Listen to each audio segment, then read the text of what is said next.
Hello everyone मु चिन्नु स्वागत करछि मोर आज हेयर कटिंग वीडियो को। तो आप देखिपे क्लाइंट को जो लेंथ रही लेंथ पूरा सीधा रही। तो प्राय तो सीधा जो मान चुटी थाए पूरा स्ट्रेट लेंथ थाए से लेंथ रे आम प्राय कटिंग स्टेप आउ लेयर कर न था कारण जना पड़ना था कि आम जी आज क्लाइंट थे फरमाइश थी कि सी स्टेप कटिंग ही करेंगे। तो क्लाइंट जो चाहती इच्छा अनुसार कटिंग करने को तो आम एडवाइस देवाटा आमर काम कि क्लाइंट को इच्छा पूर्ण करने भी आमर गोटे बहुत बड़ ड्यूटी सेटा तो आप जानते। तो हिसाब से आम कटिंग करूँ स्टेप कटिंग किंतु हेयर जमा भी बाउंसी नुहे हल्का फुल्का बाउंसी जेहेतु से चाहूले हेयर रे तो से स्टेप कटिंग से चाहिए करने किंतु तो जेहतु सीधा चुटी देखा आम स्टेप कटिंगटा केमी देखा तो मुझे सीधा चुटी सत कह गले केबे भी स्टेप कटिंग करनी कारण मुझे सब क्लाइंट को कहते सीधा चुटी स्टेप कटिंग देखा जीवनी आपण मैंने करतुनी लॉस रे रहिबे कारण हेवी तो आसबनी स्टेपटा बहुत लाइट वेट आसो जहाँद्वारा कि कटिंगटा एत विजिबल हो न था। तो फास्ट टाइम करी क्लाइंट बहुत फरमाइश था से स्टेप कटिंग करने बहुत चाहूले तो मुझे वॉल्यूम जेहेतु अधिका दरकार था तो फास्ट लेंथ जोटा कट करी बिल्कुल भी मु स्टेप रे कन्वर्ट करना ना पूरा पतला हो चुटी सी चाहिए कि लेंथटा पूरा 100% रहिबो तो से मुझे लेंथ भी किसी कट करना हल्का फुल्का गाइडलाइन कट करी गोटे हल्का यू सेप भी देती देखिपे गोटे हल्का यू सेप देती तापर मु कटिंग मोर स्टार्ट करी 90 डिग्री कटिंग तो मु गाइडलाइन सहित ऐड करी बास हेयर को तापर मोर कटिंग स्टार्ट करी 90 डिग्री रे पूरा हेयर को कम करी कट कर देखिपे केतिकी वॉल्यूम मात्रा आसूची तो बहुत कम वॉल्यूम जो आसूला के हेवी लेयर्स ऐड करी हेवी स्टेप आसो तो ताको मु 130 डिग्री रे कम करी पूरा हेयर को तापर मुझे कट करी तो आप भावते 90 डिग्री कटिंग 130 डिग्री कम कटिंग कली हल्का फुल्का लेयर्स आमको दबाक पड़ो कारण क्लाइंट को लेंथ पूरा सीधा तो सीधा चुटी रे स्टेपटा देखा जाटा बहुत कम तो विजिबल तो हुए बेसी से आम ये अधिका टिके ऐड करवा स्टेप्स जमती कि आमर परफेक्टली स्टेप कटिंगटा आसीज। तो क्लाइंट को जेहतु एत सारा फरमाइश था सहित से चाहूले लेंथ पूरा एमती लंग अच्छी सेमती रोन जगह लेंथ रू कट हेनी आउ खास कटिंग कराया आसते बहुत दूर एक्चुअली मोर बहुत सारा वीडियो भी देखती कटिंग तो बहुत पसंद मो कटिंग तो एत दूर जेहतु कटिंग कराया आसते फरमाइश कटिंग कराया चाहूले तो क्लाइंट को केबे मना करहबनी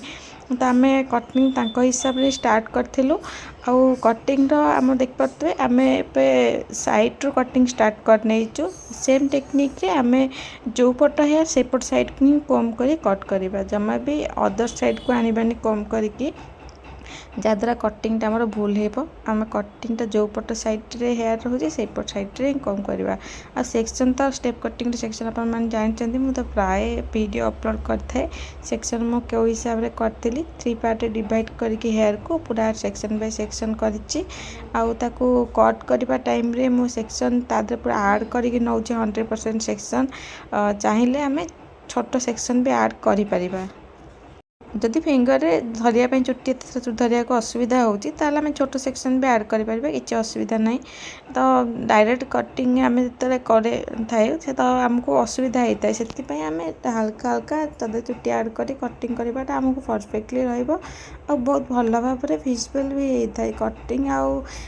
छोट छोट सेक्शन द्वारा आमको कटिंग करने बहुत सुविधा भी होता है गाइडलाइनटा बहुत क्लीयर भी देखा जाए। तो देखिपे आमर कथा कथार कटिंग पूरा गोटे साइड सरीगला अदर साइड को मुझे आसी गोटे लेंथ कटिंग ऑलरेडी कर आउ गोटे साइड गोटे ही सेक्शन आम लास्ट बाकी रही जाइए ईयर साइडटा तो फ्रंट रो ईयर साइड सेक्शन मुझे भी कम करी 130 डिग्री रे पूरा एकाथर कि 130 डिग्री कम करी कारण 90 डिग्री थे काट पुणी आउ थे 130 डिग्री काट तो सेमती करने अपेक्षा 130 डिग्री डायरेक्ट कट करवाटा बेटर रहिबो। तो पूरा कटिंग देखिपे बैक साइड रू पूरा कटिंगटा कर नहीं तो देखिपे जेहतु स्ट्रेट हेयर जमा भी विजिबल होनी स्टेप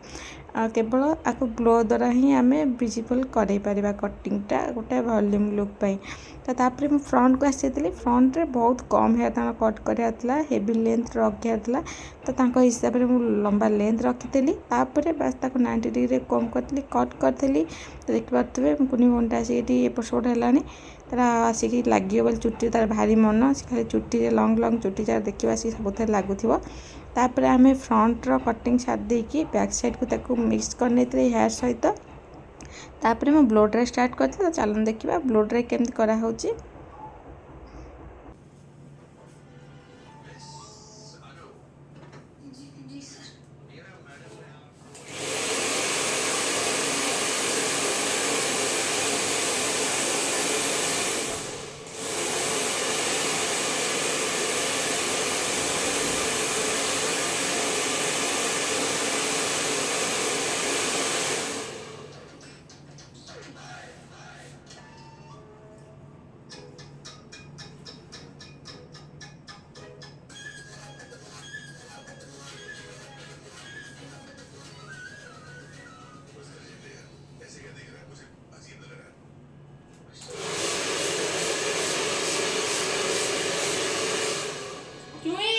कट खोल कर दी पड़ेगा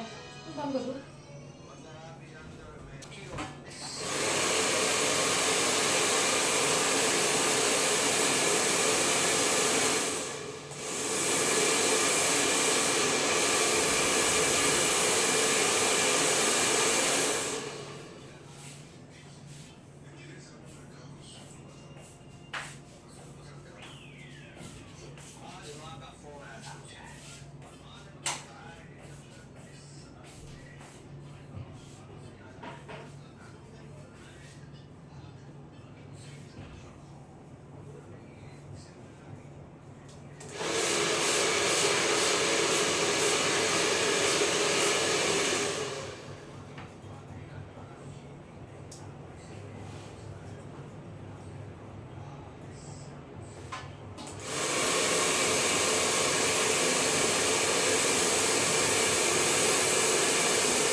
पूरा हेयर ब्लो ड्राई कला परे मो पूरा